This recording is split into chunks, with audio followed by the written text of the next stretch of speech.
नमस्कार प्यारे विद्यार्थियों, एक बार फिर हम लाइव हैं। मैं मनोज जागलान आपका आज की ऑनलाइन क्लास में स्वागत हार्दिक अभिनंदन करता हूं। राम राम, नमस्ते सभी को मेरा प्यार भरा एक बार पुनः नमस्ते नमस्कार। सभी बच्चे जल्दी से लाइव जुड़े।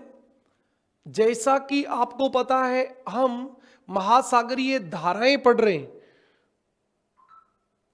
और उस महासागरीय धारा में कल की क्लास में हमने प्रशांत महासागर और अटलांटिक महासागर की धाराएं पढ़ ली थी। तो आज हमारी जो धाराएं रहेंगी वो रहेंगी हिंद महासागर की धाराएं। तो आज हम जो बात करेंगे वो हिंद महासागर की धाराओं की बात करेंगे। सबसे पहले हम एक मैप बना लेते हैं, मैनुअल ज़्यादा सही रहता है, हम इसी पे विचार कर लेंगे। ये आपकी 0 डिग्री अक्षांश होती है और यदि हम बात करें तो इधर हमारे महाद्वीप होता है अफ्रीका। तो आप ऐसे समझ सकते हो कि ये अफ्रीका महाद्वीप होता है। ये आपकी फारस की खाड़ी, लाल सागर होता है, ये फारस की खाड़ी होती है और ये इंडिया होता है। ये आपका इंडोनेशिया मलेशिया के बाद ये जावा सुमात्रा ये सब द्वीप हो जाते हैं और यहाँ पे एक आपका महाद्वीप होता है ऑस्ट्रेलिया और नीचे अंटार्कटिका महाद्वीप होता है। इधर ये अफ्रीका हो गया, हाँ ये आपका भारत हो गया। तो सबसे पहले हम जिस भी महासागर की धारा की बात करते हैं तो हमेशा उस महासागर को पहले 2 वर्गों में विभाजित करते हैं। तो हम इसको भी 0 से ऊपर वाले को उत्तरी हिंद महासागर में विभाजित कर लेंगे। तो हमारा पहला जो रहेगा वो उत्तरी हिंद महासागर रहेगा। उत्तरी हिंद महासागर, किसी प्रकार की कोई प्रॉब्लम है तो आप मुझे कमेंट करके बताएंगे, नहीं तो हम लगातार चलते रहेंगे आगे की ओर। उत्तरी हिंद महासागर की धाराएं ये हम डिस्कस करने वाले हैं। तो इसका मतलब ये है कि हम पहले बात करेंगे इस 0 डिग्री के ऊपर वाले की। तो इसकी बात करने से पहले हम पहले इसकी विशेषताओं की बात करेंगे। उत्तरी हिंद महासागर की धाराओं की विशेषताएं क्या हैं, ये सबसे इंपॉर्टेंट बात यही है। इसमें सबसे ज्यादा बार सवाल यही आता है। पहली बात सुनिए, उत्तरी हिंद महासागर की धाराओं में पहली बात सुनिए, 2 महासागर हो गए, ये दक्षिणी हिंद महासागर, ये उत्तरी हिंद महासागर, ये मेडागास्कर। ये हम बात बाद में करेंगे दक्षिणी की, पहले उत्तरी की करेंगे। उत्तरी हिंद महासागर की पहली खास बात, एकमात्र महासागर जहां ठंडी जलधारा नहीं बहती है। एकमात्र महासागर जहां ठंडी जलधारा नहीं बहती है। तो सोचने की कहां जरूरत है, आएगी भी कहां, क्योंकि इस महासागर की उत्तरी सीमा की बात करें तो 23.5 डिग्री उत्तरी अक्षांश, कर्क रेखा तो इसकी उत्तरी सीमा बना देता है। कर्क रेखा से ऊपर तो ये है ही नहीं। और ठंडी जलधारा तो तब आती जब पानी ध्रुवों से आता। अब ध्रुवों तक तो ये महासागर ही नहीं है, उत्तरी हिंद महासागर। तो एकमात्र महासागर पूरे विश्व में जहां कोई ठंडी जलधारा नहीं बहती। तो ठंडी जलधारा तो नहीं बहेगी। ठंडी जलधारा क्यों बहेगी, क्योंकि बर्फीला भाग ही नहीं है, उत्तरी ध्रुव के पास से महासागर ही नहीं है। बिल्कुल। दूसरी बात, एकमात्र महासागर जहां धाराएं अपनी दिशा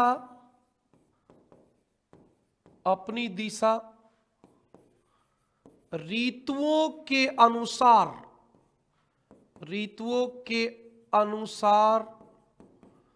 बदल लेती हैं। अरे क्या बात करते हो, ये कह रहा है कि यहां तो धाराएं अपनी दिशा ही ऋतुओं के अनुसार बदल लेती हैं। बिल्कुल सही बात है। क्यों? तो बेटा एकमात्र ही महासागर है जहां पवनें कौन सी चलती हैं?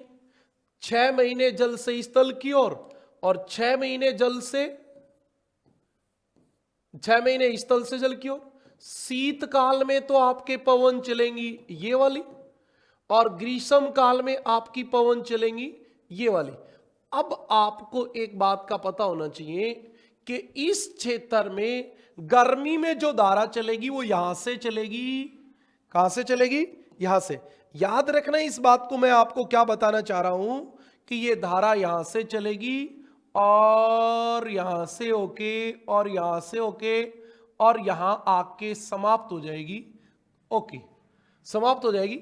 और फिर यही धारा दक्षिणी विषुवतरेखीय धारा के साथ मिलके अपना चक्कर पूरा कर लेगी। यही धारा दक्षिणी विषुवतरेखीय धारा के साथ मिलके अपना चक्कर पूरा कर लेगी। इस धारा का नाम क्या होगा? तो इस धारा का आपका नाम होगा दक्षिणी पश्चिमी मॉनसून प्रवाह। मॉनसून प्रवाह। और ये आपकी गर्म जल धारा होगी क्योंकि विषुवत रेखा से चल रही है, और विषुवत रेखा से तो गर्म ही होगी। अब सुनिए बात, जब शीत ऋतु आएगी, जब शीत ऋतु आएगी तो ये पवन चलेंगे। उस समय ये धारा यहां से चलेगी, यहां से, और यहां से होती हुई, यहां से होती हुई, और आपकी यहां आके समाप्त हो जाएगी। और उस समय ये धारा प्रति विषुवत रेखीय धारा बनाएगी। और ये गलत बना दी भाई हमने, तो ये हमने गलत बना दी। अच्छा, इसको हम थोड़ा सा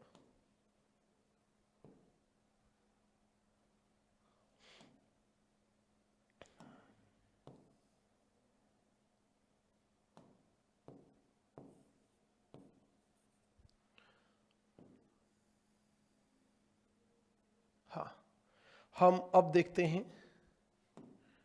मैं जो चाह रहा था वो पॉसिबल तो नहीं हुआ, कोई बात नहीं। ये आपकी 0 डिग्री है, और अब ये आपकी जो धारा है ये यहां से ओके, देखना ऐसे चलेगी, ऐसे 0 डिग्री के दक्षिण में चलेगी, और ये पूरा चक्कर बन जाएगा इसका वापिस। अब आपको एक बात समझ में आई क्या? उत्तरी हिंद महासागर में एक ही धारा बहती है। शीतकाल में तो बहती है उत्तरी पूर्वी मानसून प्रवाह। उत्तरी पूर्वी मानसून प्रवाह चलती है। शीतकाल में तो चलती है उत्तरी पूर्वी मानसून प्रवाह, और ग्रीष्म काल में चलती है दक्षिणी पश्चिम मानसून प्रवाह। हाँ, एक ही चलती है, तो धारा ही एक चलती है। 6 महीने तो ये चलती है, 6 महीने ये चलती है, अगले महीने और कोई धारा ही नहीं चलती यहां। तो ठंडी जल धारा कहां चलेगी? और पवन जैसे अपनी दिशा बदलेंगी, धाराएं भी अपनी दिशा बदल लेंगी। तो हमने ये बात कही, ये बात भी एकदम सही है, ये बात भी एकदम सही है, कहीं किंतु परंतु नहीं है। दोनों ही बातों में, दोनों बातों में कोई प्रॉब्लम नहीं है। अब आप तीसरी बात पे आ जाओ। एकमात्र महासागर, एकमात्र महासागर जहां उत्तरी विषुवत रेखीय धारा, उत्तरी विषुवत रेखीय धारा नहीं बहती है। एकमात्र महासागर जहां उत्तरी विषुवत रेखीय धारा नहीं बहती। सही बात कह रहे हैं। यहां विषुवत रेखा के उत्तर में जो धारा चलती है वो यहां नहीं चलती है, वो यहां नहीं चलती। क्यों नहीं चलती? क्योंकि बेटा यहां व्यापारिक पवन नहीं चलती, या तो मानसून पवन चलती है, और मानसून पवन दक्षिणी पश्चिम मानसून चलेंगी तो दक्षिण पश्चिम मानसून धारा चल जाएगी, और उत्तरी पूर्वी चलेंगी तो उत्तरी पूर्वी चल जाएगी। ये उत्तरी विषुवत रेखीय धारा इस महासागर में नहीं चलती है, ये बात आपको पता होनी चाहिए। अगली बात, अगली बात क्या है? अगली बात भी देख लो आपकी क्या।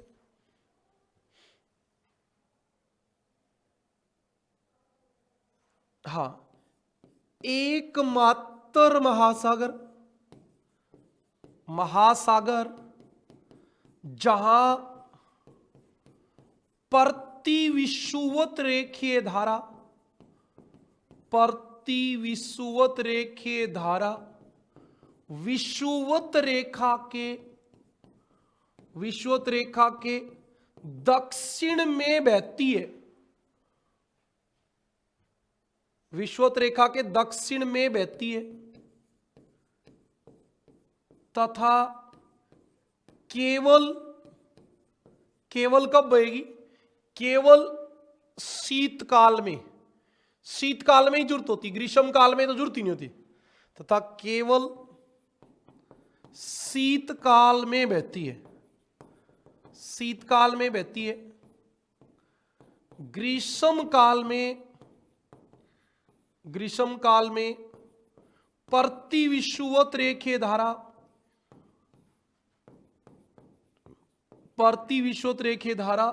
लुप्त हो जाती है,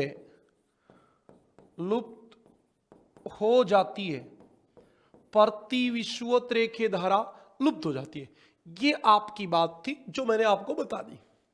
ये सारी विशेष बातें थी आपके लिए, सबसे इंपॉर्टेंट बातें थी उत्तरी हिंद महासागर की धाराओं में।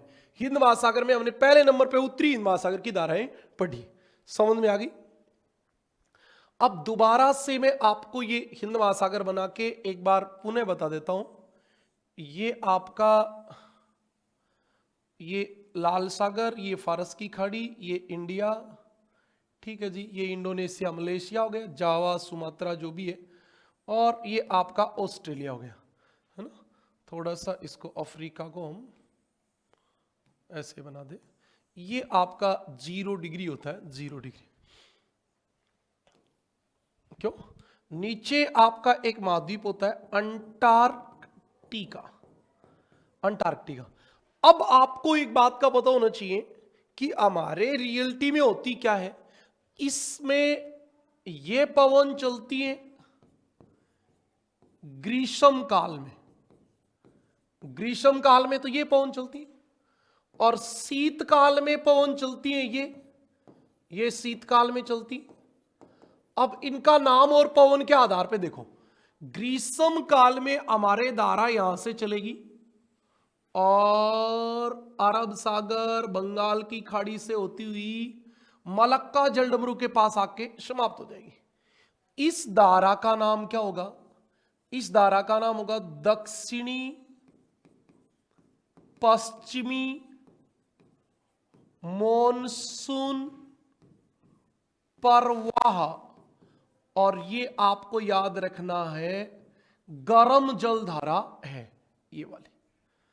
और ये जो यहां आएगी इसका पानी आगे आएगा और दक्षिणी विषुवत रेखीय धारा, ये दक्षिणी विषुवत रेखीय धारा है। इस दक्षिणी विषुवत रेखीय धारा के साथ मिलके ये अपना चक्कर पूरा कर लेगी। अब आपकी आएगी शीत ऋतु। शीत ऋतु में ये धारा हो जाएगी बंद, और तब आपकी धारा चलेगी यहां से ऐसे और ऐसे, और यहां आके बंद हो जाएगी। ये पानी आपका ऐसे नीचे आएगा और यहां पे प्रति विषुवत रेखीय धारा बनाएगा और इस चक्कर को पूरा कर देगा। पुनः याद रखें, ये दोनों धारा एक साथ नहीं चलती। ये आपकी जो शीतकाल में जो धारा चलती है इसका नाम है उत्तरी पूर्वी मॉनसून प्रवाह, उत्तरी पूर्वी मॉनसून प्रवाह, और ये केवल शीतकाल में चलती है। और आपको यह भी याद रखना है ये गर्म धारा है, दोनों ही धारा गर्म है। तभी तो हमने कहा कि उत्तरी हिंद महासागर में ठंडी जल धारा बहती ही नहीं है। बिल्कुल, ये आपकी क्लियर होगी। अब मैं आपको पहली धारा लिखवाता हूं जिसका नाम है दक्षिणी पश्चिमी मानसून प्रवाह। कोई टेक्निकली कोई प्रॉब्लम हो तो आप मुझे कमेंट करेंगे, और नहीं कोई प्रॉब्लम है तो बड़े आराम से बातों को समझने की कोशिश करें। पहली जलधारा नाम है दक्षिणी पश्चिमी मॉनसून प्रवाह। परवा तो हम इसलिए कहेंगे कि कोई भी धारा जो पवन के प्रभाव में चलेगी उसका नाम परवा होगा। गर्म जल धारा सबसे पहली बात यही कि गर्म जलधारा है जो कहां बहती है, उत्तरी हिंद महासागर में, उत्तरी हिंद महासागर में केवल ग्रीष्म काल में, केवल ग्रीष्म काल में बहती है। ठीक है जी, मैंने यहां वर्ड लगाया केवल, केवल ग्रीष्म काल में। जैसे शीतकाल आएगी धारा बंद हो जाएगी। ओके, हाँ, ग्रीष्म काल में, ग्रीष्म काल में दक्षिणी पश्चिमी, दक्षिणी पश्चिमी मानसून पवनों के प्रभाव में आकर, मानसून पवनों के प्रभाव में आकर, प्रभाव में आकर क्या होता है, पूर्वी अफ्रीका तट, पूर्वी अफ्रीका तट, इधर ये वाला भाग, जैसे सोमालिया मान लेते हैं हम, इधर सोमालिया देश होता है, सोमालिया तट, पूर्वी अफ्रीका तट, सोमालिया तट से प्रारंभ होती है, प्रारंभ होती है, फिर क्या होता है, फिर कहां जाएगी, प्रारंभ होती है, प्रारंभ होती है नहीं लिखेंगे, होकर लिखेंगे, होकर, होकर अरब सागर, बिल्कुल ये अरब सागर, बंगाल की खाड़ी, अरब सागर बंगाल की खाड़ी से होती हुई, हुई इंडोनेशिया, इंडोनेशिया तक बहती है। ठीक है जी, यहां से शुरू हुई और यहां इंडोनेशिया तक बह गई, तो मैंने भी यही कहा है। अगली बात सुनना, यह दक्षिणी विषुवत रेखीय धारा, दक्षिणी विषुवत रेखीय धारा के साथ मिलकर, के साथ मिलकर अपना, अपना चक्कर पूरा करती है। दक्षिणी विषुवत रेखीय धारा के साथ मिलकर अपना चक्कर पूरा करती है, बात पूरी।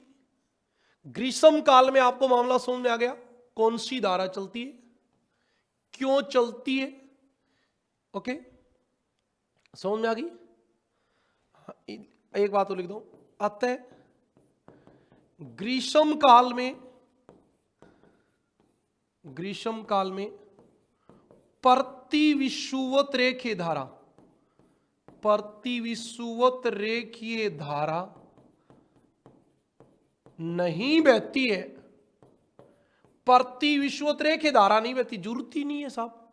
जरूरत कहां है, ये पानी जो यहां से गया, ये यहां से आके यहां आया और नीचे वाली के साथ मिलकर इधर आ गया, तो पूरा चक्कर तो हो ही गया, और चक्कर ही तो बनना था, और चक्कर बन गया तो क्या हो गया, चक्कर बन गया तो आपके धारा की जरूरत ही नहीं है।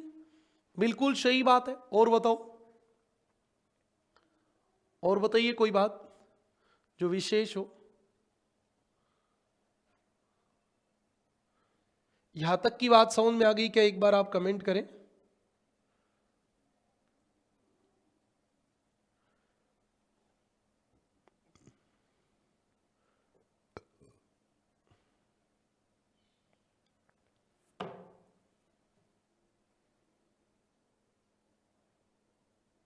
हाँ आ गया, चलो ठीक है, अगली बात पे चलेंगे, अगली बात पे चलते हैं। अब आपकी अगली धारा आ गई 2 नंबर। 2 नंबर तो क्या, धारा तो एक ही रहनी है, चाहे वो चले चाहे वो चले, दोनों में से एक ही तो चलेंगे। फिर से आपको बता देता हूं, ये मोटा मोटी आप ऐसे बार बार बना रहे हो तो अरे गलत बनना शुरू हो गया भाई, ज्यादा ही समस्यात्मक हो गया, नहीं तो चल जाता। हमारा ज्यादा फॉर्मल उद्देश्य तो नहीं रहता, लेकिन फिर भी थोड़ा सा तो सही बने ही। ये 0 डिग्री होती है, और ऐसे ये अफ्रीका, ये लाल सागर, ये फारस की खाड़ी, ये इंडिया, और ये आपके आगे, और ये आ गया ऑस्ट्रेलिया, ये आ गया अंटार्कटिका, और ये अफ्रीका आ गया। अब हमारे धारा कौन सी रहेगी? शीत ऋतु वाली। तो अब ये धारा चलेगी यहां से मलक्का जलडमरू से बंगाल की खाड़ी, भारत के पूर्वी तट, पश्चिमी तट होती हुई यहां आके समाप्त। और अब ये यहां आपकी एक प्रति विषुवत रेखीय धारा बन जाएगी। ये क्या बन जाएगी? प्रति विषुवत रेखीय धारा। देख रहे हो आप, विषुवत रेखा के दक्षिण में बहती, इसका नाम होता है उत्तरी पूर्वी मॉनसून प्रवाह। उत्तरी पूर्वी मॉनसून प्रवाह नाम होता है। तो हमारी धारा का नाम हो जाएगा उत्तरी पूर्वी मॉनसून प्रवाह। उत्तरी पूर्वी मॉनसून प्रवाह, पहली बात सुनी उत्तरी पूर्वी मॉनसून प्रवाह का। उत्तरी हिंद महासागर में शीतकाल में चलने वाली, शीतकाल में चलने वाली, याद रखना, गर्म जल धारा चल रही शीतकाल में। तो महासागरों में शीतकाल थोड़ी होता है, नहीं होता। महासागरों में तो एक ही बात, चलने वाली गर्म जल धारा। ठीक है जी। कहां से चलती है? यह इंडोनेशिया के मलक्का, इंडोनेशिया के मलक्का जल संधि से प्रारंभ होकर बंगाल की खाड़ी, अरब सागर से होते हुए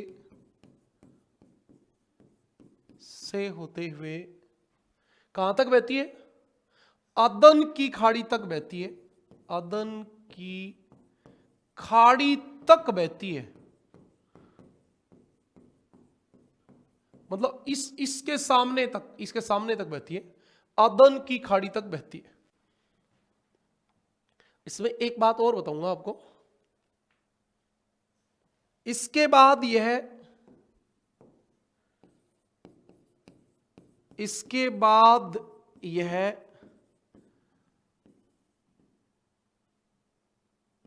पश्चिम से पूर्व बहती हुई प्रति विषुवत रेखीय धारा, प्रति विषुवत रेखीय धारा का निर्माण करती है। या आप ये भी कह सकते हो प्रति विषुवत रेखीय धारा के साथ मिलती है और अपना चक्कर पूरा करती है। ठीक बात है। ये यहां से अपना चक्कर पूरा हो गया, नहीं तो पूरा चक्कर ही नहीं होता। एक बात और याद रखें, ये आपका लाल सागर, ये आपकी फारस की खाड़ी, ये धारा देखो इसके सामने से आ रही थी, इसके अंदर नहीं गई, इसके अंदर नहीं गई, न इसके अंदर गई, क्यों नहीं गई? ये भी एक सवाल आता है। हाँ, ये बड़ा काम का सवाल है। यह धारा फारस की खाड़ी व लाल सागर में प्रवेश नहीं करती है, क्योंकि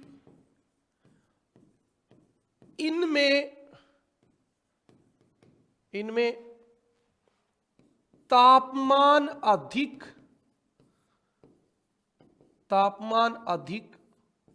होने के कारण होने के कारण जल स्तर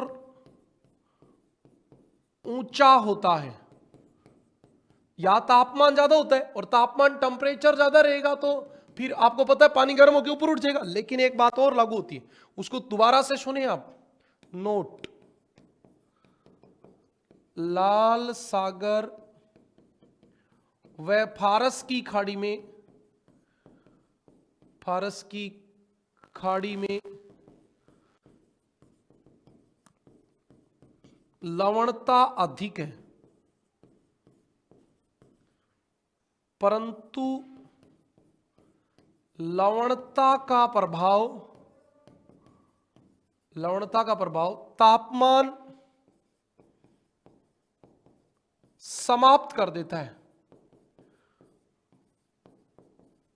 आपको शायद इस बात का समझ में नहीं आया मैं क्या कहना चाह रहा था, क्योंकि एक्चुअली क्या होता है, जहां सैलिनिटी ज्यादा होती है और सैलिनिटी कम होती है तो धारा हमेशा उच्च लवणता की ओर जाती है।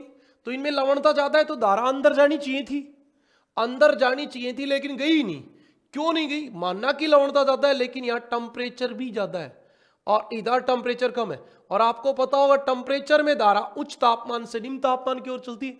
अब इन दोनों में से किसका प्रभाव है? इसका प्रभाव है, इसका प्रभाव यहां है नहीं, ये इसके प्रभाव को समाप्त कर देती है। लवणता के प्रभाव को तापमान समाप्त कर देता है, इसलिए ऐसा हुआ है।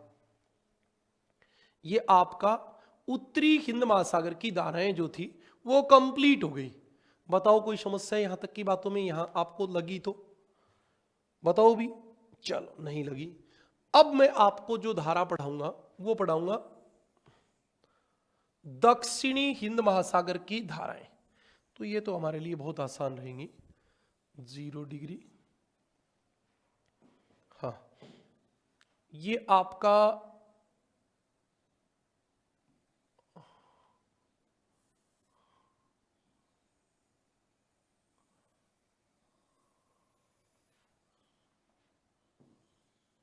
अफ्रीका, फारस की खाड़ी, ये भारत,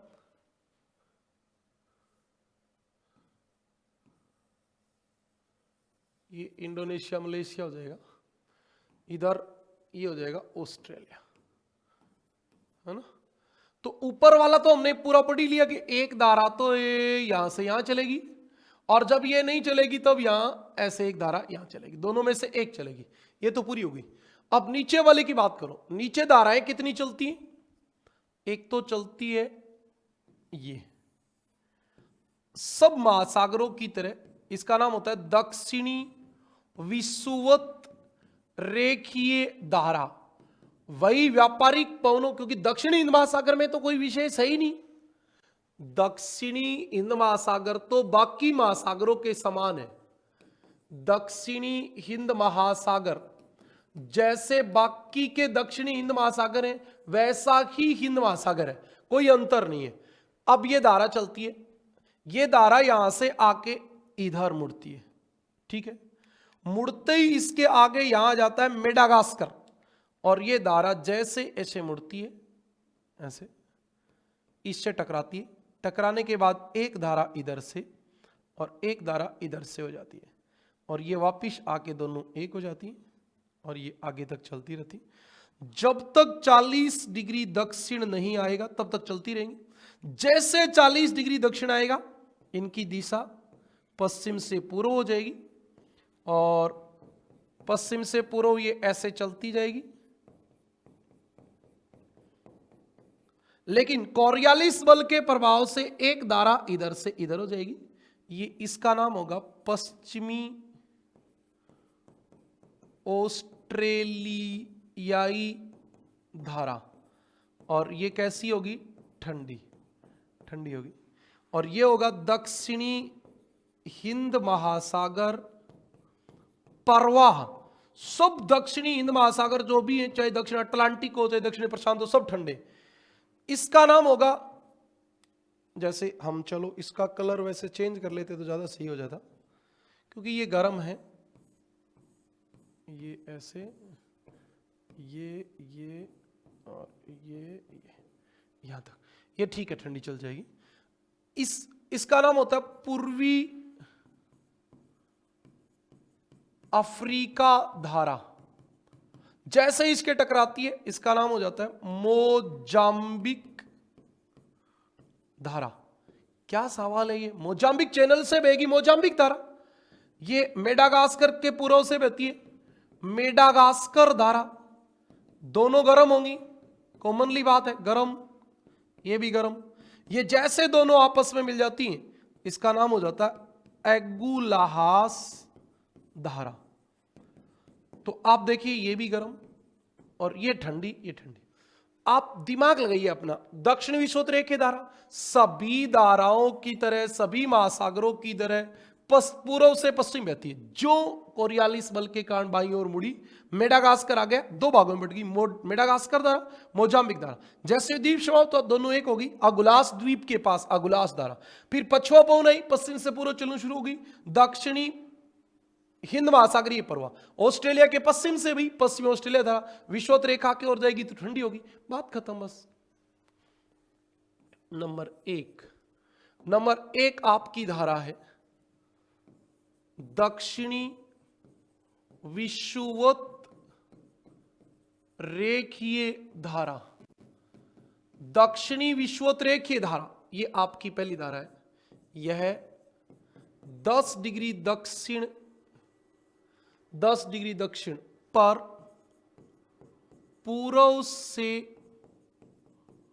पश्चिम बहती है। पूर्व से पश्चिम बहती है। क्यों बहती है तो यह आपको पता ही है, पृथ्वी की घूर्णन गति और व्यापारिक पवन के कारण गर्म धारा। चलो दूसरी बात करते हैं। ये आप पूर्वी अफ्रीकी धारा, ध्यान से सुनना, इसमें सारी बातें बता दूंगा बस ये। दक्षिण विषुवत रेखीय धारा, दक्षिण विषुवत रेखीय धारा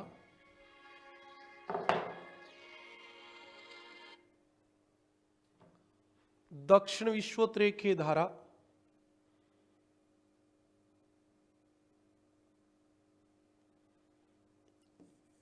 अफ्रीका के पूर्वी तट से टकराकर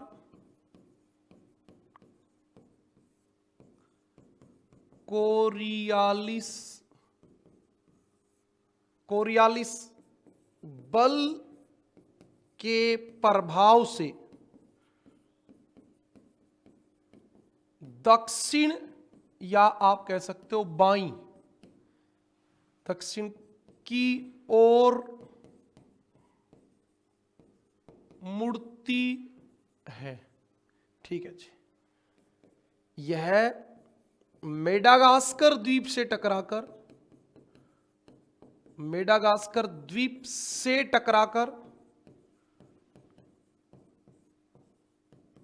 दो शाखाओं में बढ़ जाती है। दो शाखाओं में बट जाती है।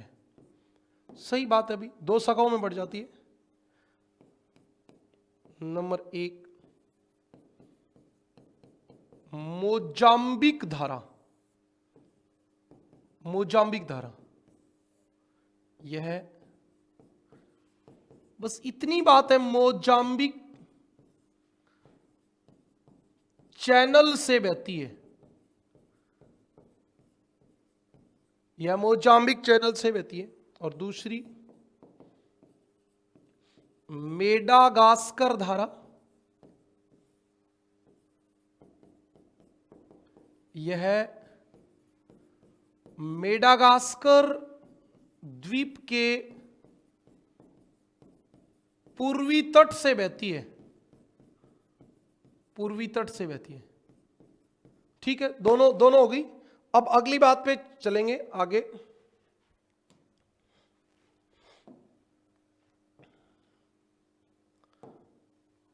हाँ,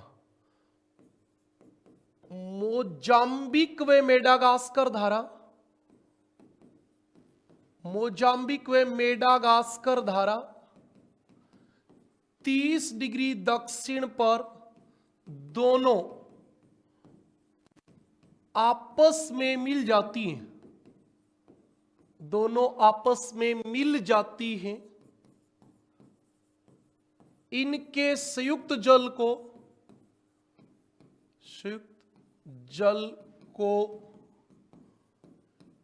एगुलहास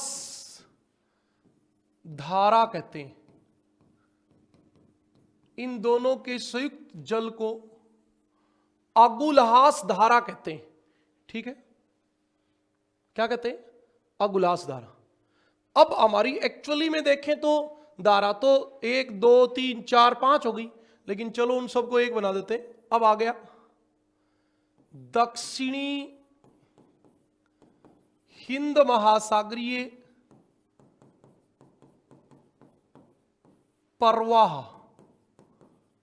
अब ये कहीं भी किसी भी महासागर के नाम पे होता है, लेकिन इसी का एक नाम और भी हो सकता है, पछुआ पवन प्रवाह। पछुआ पवन प्रवाह, तो क्योंकि पछुआ पवनों के प्रभाव के कारण चलता है तो नाम तो हो ही सकता है। हाँ, 40 डिग्री दक्षिण पर अगुलहास धारा, अगुलहास धारा पछुआ पवनों के प्रभाव में आकर किधर चलनी शुरू कर देती है? पश्चिम से पूर्व चलनी शुरू करती है, जिसे पछुआ पवन प्रवाह कहते हैं। पछुआ पवन प्रवाह कहते हैं। और ये सब महासागरों में क्या होती है? ठंडी होती है। यह ठंडी जल धारा है। ये सब महासागरों में चाहे कोई भी हो, सब जगह ठंडी होती है। 4 नंबर, पश्चिमी ऑस्ट्रेलियाई धारा। पश्चिमी ऑस्ट्रेलियाई धारा, इसका क्या मामला रहता है? यह ऑस्ट्रेलिया के पश्चिमी तट पर विषुवत रेखा ऊपर की ओर जाती है। हमने देखा है विषुवत रेखा की ओर आगे बढ़ती है और ठंडी जलधारा विषुवत रेखा की ओर चलेगी तो ठंडी जलधारा, और इसके कारण ऑस्ट्रेलिया के पश्चिमी भाग में उष्ण मरुस्थल पाए जाते हैं। ये आपकी बात थी। आप देखोगे तो यहां मैंने क्लियर आपको बताया है कि भी ये ऑस्ट्रेलिया का पश्चिमी तट है, ये धारा या कोरियालिस बल के कारण मुड़ेगी और पश्चिमी ऑस्ट्रेलिया धारा हो जाएगी, इसलिए यहां मरुस्थल बनेंगे आपके, बस। और क्या है? और कुछ भी नहीं है। ये आपकी कुछ चुनिंदा बातें थी जो कंप्लीट हो गई। अभी के लिए हमारी क्लास को यहीं विराम देंगे हम, और हमारे तीनों महासागरों की धाराएं पूरी हो गई। आर्कटिक महासागर में धाराएं चलती नहीं है, तो आपको सोचने की जरूरत नहीं है, आपका धाराएं टॉपिक कंप्लीट हो गया। और